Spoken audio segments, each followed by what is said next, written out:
The text came through during my morning run. I just finished mile 3 when my phone buzzed with the family group chat notification. Mom, we need to discuss something important about fairness. Mom, your grandmother's trust fund distribution wasn't equal. You got $2.3 million and Bridget got $50,000. That's not right. Dad, your sister deserves your trust fund more. She has children to support. You're single with no responsibilities. Mom, we've discussed it as a family. You'll transfer $1.5 million to Bridget. That makes things fair, Dad. Don't be selfish, Natalie. Do the right thing. I stopped running, standing on the park path with my heart pounding from more than just exercise. My grandmother had died 8 months ago. Her will had been explicit, detailed, and created with the help of 3 attorneys over a 5-year period. She left me $2.3 million because I spent my 20s working 2 jobs to put myself through medical school while living in her guest house and keeping her company after my grandfather died. I'd made her dinner 3 nights a week, driven her to doctor's appointments, sat with her during chemo. She'd left Bridget $50,000 because Bridget had visited twice a year, always with her hand out, always asking Grandma to babysit or loan her money or buy things for the kids. The distribution wasn't unfair. It was earned. But explaining that to my parents had never worked before. They'd spent my entire life favoring Bridget, making excuses for her choices, and expecting me to compensate for her failures. I typed one word, okay, then I called my bank manager. Trevor Kim had handled my trust fund since the day it cleared. He'd helped me set up the investment portfolio, the charitable foundation, and the security protocols that my grandmother's attorney had insisted upon. Natalie, what's wrong? He asked, hearing something in my voice. My parents want me to give $1.5 million to my sister. I need to know exactly what access points exist to my accounts. They can't access your trust fund. The security on that account is wait, let me check something. I heard typing, then silence. Trevor, when did you last review your account activity? Last month. Why? There are 17 failed transfer attempts in the past 3 weeks. All initiated through online banking using your credentials. Each one was blocked by the dual authentication requirement and the minimum 72-hour hold on large transfers. My blood went cold. Someone tried to transfer money from my account 17 times. Attempted amounts ranging from $50,000 to $500,000, all blocked. But Natalie, someone has your login information. Can you trace where the attempts came from? More typing. The IP address is registered to a location in Scottsdale, Arizona. That's where my parents live. I'm flagging this as fraud and locking down your account immediately. But there's more. Someone also tried to add your sister as a joint account holder. That attempt was denied because it required in-person verification with 2 forms of ID, and there's a pending request to change your beneficiary from your charitable foundation to your sister. I sat down on a park bench, feeling dizzy. How long has this been happening? The first attempt was 3 weeks ago, right after you were featured in that medical journal article about your work. The article, it had mentioned my research, my position at the hospital, and because the journalist had done her homework, the fact that I'd inherited a substantial trust fund from my grandmother that I was using partially to fund medical research. My family had seen it and immediately started trying to steal from me. Lock everything down, I said. Change all the passwords. Enable every security feature we have. And I want documentation of every single attempt. Already on it. Natalie, this is serious. These weren't accidental attempts. This is systematic fraud. You need to file a police report. I will. Send me everything. The email arrived while I was still sitting on the bench. 17 failed transfer attempts. Dates, times, amounts, IP addresses. Someone, my parents, my sister, or all 3 had been trying to drain my account for weeks. And then they'd sent that text message, trying to make me do voluntarily what they'd failed to do through theft. I opened the family group chat and typed, just spoke with my bank. Interesting that you asking me to transfer $1.5 million on the same day that 17 fraudulent transfer attempts from my account were blocked. I attached a screenshot of the failed transactions. Then I muted the chat and called my attorney. Rebecca Thornton had been my grandmother's attorney before she became mine. She'd helped draft the trust, ensured its security, and warned me that family members might become problematic once they understood how much money was involved. They tried to hack your account, Rebecca said flatly when I explained. That's not just fraud, Natalie. That's felony computer fraud, identity theft, and attempted grand theft. What are my options? We file criminal charges. This is cut and dry. We have the IP addresses, the timestamps, the failed attempts. The police can subpoena the internet provider, trace it directly to your parents' address. And if I don't want to press criminal charges yet, then we send a cease and desist letter that makes it very clear what will happen if they try again. We also set up additional security measures and possibly move your assets to accounts they do know exist. Do both. The letter and the security. Smart. I'll draft the letter today. In the meantime, don't respond to any requests for money, don't give them any information about your finances, and document every interaction. The family group chat had exploded while I was on the phone with Rebecca. Bridget, how dare you accuse us of fraud? Mom, we were just trying to help you do the right thing.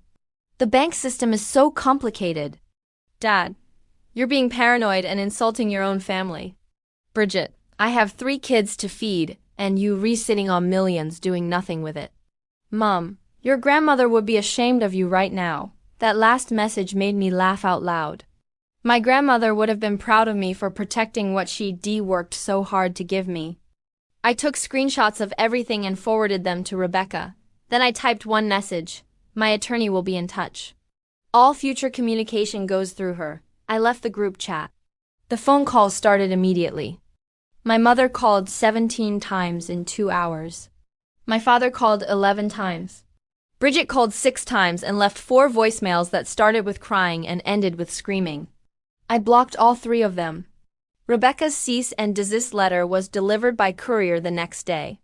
It was 8 pages long and included asterisk documentation of all 17 attempted fraudulent transfers. Asterisk IP address evidence linking the attempts to my parents' residence, asterisk legal statutes regarding computer fraud, identity theft, and grand theft, asterisk a formal demand that all attempts to access my accounts cease immediately, asterisk a warning that any further contact regarding my finances would result in immediate criminal charges, asterisk a notification that I was pursuing a restraining order. The letter also informed them that all of their names had been added to a permanent fraud alert on my accounts, meaning they could never be added as authorized users, joint holders, or beneficiaries. My mother's response came via her attorney 2 days later. The letter was 3 paragraphs of outrage, claiming they'd only been trying to help me manage my money, and that I was overreacting to a family matter. Rebecca sent back a 1-paragraph response. Attempting to transfer $1.5 million from someone's account without authorization is not a family matter. It is felony fraud. Cease all contact or face criminal prosecution. That worked for about a week. Then my mother found another angle. She called my boss at the hospital, Dr. Patricia Chun, the head of our research department, called me into her office on a Thursday afternoon. Her expression was concerned but skeptical. I received an unusual call today, she said. From someone claiming to be your mother. My stomach dropped. What did she say? She said you were having a mental health crisis, that you'd cut off your family without cause, made paranoid accusations, and that she was worried about your ability to function at work. She asked me to encourage you to take medical leave and reconnect with your family. Dr. Chun, she held up a hand. I told her that you were one of the most stable, professional physicians on staff, and that I wouldn't discuss your employment with her. But Natalie, this is concerning. Is everything all right? I told her everything. The trust fund, the hacking attempts, the cease and desist letter. Dr. Chun listened without interrupting, her expression growing increasingly stern. So your mother is now attempting to sabotage your career because you woe and let her steal from you, she said when I finished. Essentially, yes. Document this conversation. If she calls again, I'll be documenting it too, and we'll consider it workplace harassment. I am also putting a note in your file that any calls from family members claiming you having a crisis should be immediately flagged as suspicious. Thank you. Natalie, I've seen this before. Family members who think they're entitled to money they didn't earn. It gets ugly. Do whatever you need to do to protect yourself. The harassment escalated over the next month. My parents showed up at the hospital twice, demanding to see me. Security escorted them out both times. Bridget created a GoFundMe claiming I'd abandoned my nieces and nephews and they needed financial support. The campaign raised $347 before I reported it and had it taken down. My mother posted on Facebook that I was mentally unwell and needed prayers. 34 relatives commented with concern. 7 messaged me privately to ask if I was okay. 2 said they'd always known my parents were manipulative and supported me completely. My father sent a certified letter to my condo claiming that my grandmother had verbally promised to split the trust fund equally, and that I was morally obligated to honor her wishes. Rebecca responded with a copy of my grandmother's will, notarized and witnessed, showing exactly what her wishes had been. Then came the lawsuit. Bridget, with my parents backing her financially, sued me for undue influence over my grandmother. The complaint claimed I'd manipulated a vulnerable elderly woman into giving me a larger inheritance than I deserved. Rebecca read the filing and laughed. This is going to be dismissed so fast. Your grandmother's will was created over 5 years with multiple attorneys? She had 3 separate competency evaluations. There's a 15-page letter she wrote explaining her reasoning for the distribution. This is frivolous, but I still have to defend it? For about 30 days until the judge throws it out, which will cost them their filing fees and possibly sanctions for filing a baseless suit. She was right. The judge dismissed the case with prejudice after reading my grandmother's letter, which detailed every time Bridget had asked for money, every visit she'd skipped, every promise she'd broken. The judge also ordered my parents to pay my legal fees, $8,400. They never paid. Rebecca filed a collection action. While all this was happening, Trevor at the bank called with another update. The fraud attempts haven't stopped. They've just changed tactics. What do you mean? Someone's been calling the bank claiming to be you, trying to reset your password. 92 attempts in the past 6 weeks. All blocked because they couldn't answer your security questions. But Natalie, they're not giving up. 92 attempts. My family had tried 92 times to break into my account. Can we prosecute based on this? Absolutely. I've documented every call, including recordings. Several times the caller got angry and threatened the bank staff when we wouldn't reset the password. That's harassment on top of fraud. I met with Detective Sarah Morrison at the police department's financial crimes unit. She reviewed the evidence, the login attempts, the phone calls, the recordings, the IP addresses. This is one of the clearest cases I've seen, she said. We have digital fingerprints everywhere. The only question is whether you want to prosecute. What are we looking at in terms of charges? Computer fraud, identity theft, attempted grand theft. Your parents could be facing 5 to 10 years each. Your sister, as an accessory, would be looking at 2 to 5. I sat in the detective's office, imagining my mother in prison, my father in an orange jumpsuit. Bridget separated from her kids. Then I imagined them succeeding. Getting into my account. Draining the money my grandmother had carefully saved and invested. The research funding disappearing. The foundation shutting down. Everything Grandma had wanted me to do with that money gone. Prosecute, I said. The arrests happened on a Tuesday morning. According to Detective Morrison, my father answered the door in his bathrobe. My mother was having coffee on the patio. Bridget was at her house, getting her kids ready for school. All 3 were charged with conspiracy to commit fraud, attempted computer fraud, and attempted grand theft. Bail was set at $50,000 each. They couldn't make bail. My parents' house was already mortgaged to pay for the failed lawsuit. Bridget's credit cards were maxed out. They spent 4 days in jail before my father's brother bailed them out, and apparently gave them a lecture that could be heard through the entire police station. Uncle Richard called me that night. Your father is an idiot, he said without preamble. I've been telling him for years to leave you alone. You were Grandma's favorite for a reason. Uncle Richard, I paid their bail because I didn't want them rotting in jail, but I told them if they contact you again, I'm testifying against them. That money is yours. Grandma knew exactly what she was doing. Thank you. She left me a letter too, before she died. She told me to watch out for this. Said your parents would go crazy when they realized how much money you got. She wanted me to make sure you were protected. My eyes filled with tears. She did? Yeah, she was proud of you, kid. Said you were the only one who visited her because you loved her, not because you wanted something. Don't let them take that away. The trial was scheduled for 6 months out. In the meantime, my parents and Bridget had to comply with a no-contact order. No calls, no texts, no showing up at my work or home. Bridget violated it twice, once by having a friend call my office to ask about my schedule, once by driving past my condo 17 times in one day. The friend admitted under questioning that Bridget had put her up to it. Bridget's ankle monitor data confirmed the drive-bys. She spent 3 days in jail for contempt. My mother wrote letters, dozens of them, addressed to me but sent to Rebecca's office. Rebecca filed them as evidence but showed me the contents. They started with apologies. We just wanted what was fair. We went about it the wrong way. They escalated to blame. You've always been difficult.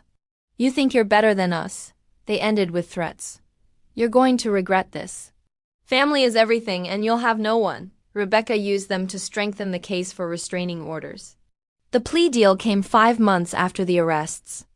My parents agreed to plead guilty to attempted computer fraud and attempted theft. They received 3 years probation, 200 hours community service, mandatory financial counseling, and permanent restraining orders. They also had to forfeit any claim to my grandmother's estate and pay $15,000 in restitution for my legal fees and the bank's security costs.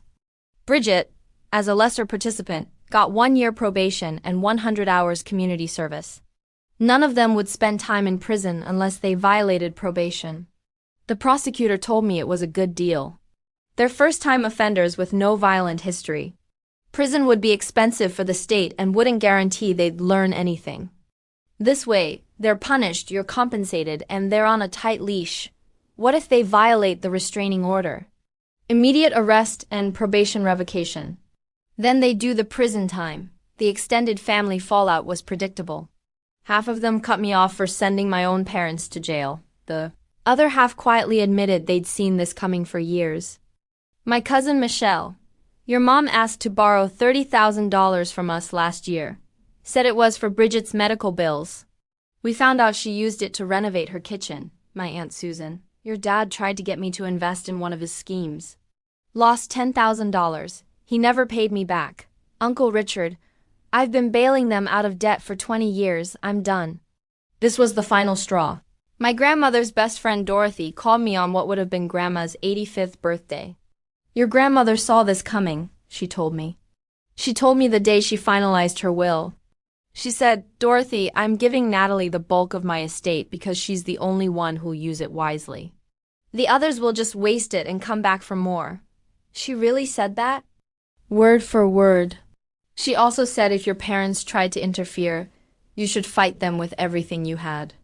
She said you were strong enough to stand up to them, and she was proud of that. I cried after that call. Not sad tears, grateful ones. That was 9 months ago. My parents live in Scottsdale, about 3 miles from where they used to live. They had to sell their house to pay legal fees and restitution. According to Uncle Richard, they're renting a condo and my father is working part-time at a hardware store. Bridget moved back in with them after her husband filed for divorce. Apparently, he hadn't known about the fraud attempts and wanted nothing to do with the legal drama. I haven't seen or spoken to any of them. The restraining order is in effect for 5 years. I've used my grandmother's money exactly how she wanted. I endowed a research fellowship at the hospital in her name. I started a scholarship fund for medical students from low-income backgrounds. I bought a small house with a guest room that I'm converting into a library. Grandma loved books. The rest is invested, growing, waiting for the day when I can do even more good with it. I am dating someone now, a marine biologist named James, who thinks it's completely normal to have boundaries with toxic family members. When I told him the whole story, he said, "Your grandmother sounds like she was an amazing judge of character." I sleep well at night. My accounts are secure. Trevor implemented military-grade security protocols. The bank has my photo on file and a special note that any requests regarding my account must be verified with a video call and a code word.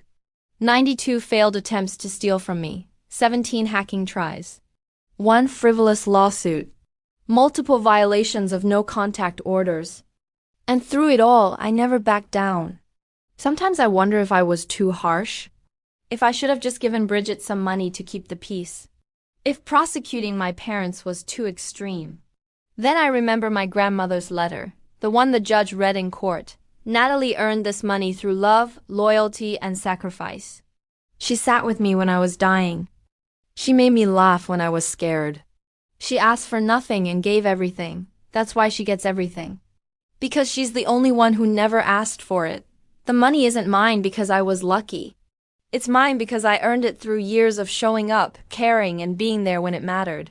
My family wanted to take that. They wanted to reduce my grandmother's carefully considered final wishes to a simple math problem where everyone gets an equal share regardless of effort or love. They wanted to steal what I'd earned, and I stopped them. The restitution payments arrive monthly $500 from my parents' joint account. They'll be paying for 2.5 more years. I donate every payment to the research fellowship in my grandmother's name. It feels right. Turning their attempt to steal into something that helps others. Transforming their greed into education, research, and hope. Uncle Richard told me last week that my mother cries about me sometimes. That she tells people I chose money over family. She's wrong. I chose myself over people who saw me as a bank account. I chose my grandmother's wishes over people who wanted to override them. I chose protection over exploitation. And I'd make the same choice again, every single time. Because the trust fund isn't just money. It's my grandmother's final gift, not just the dollars.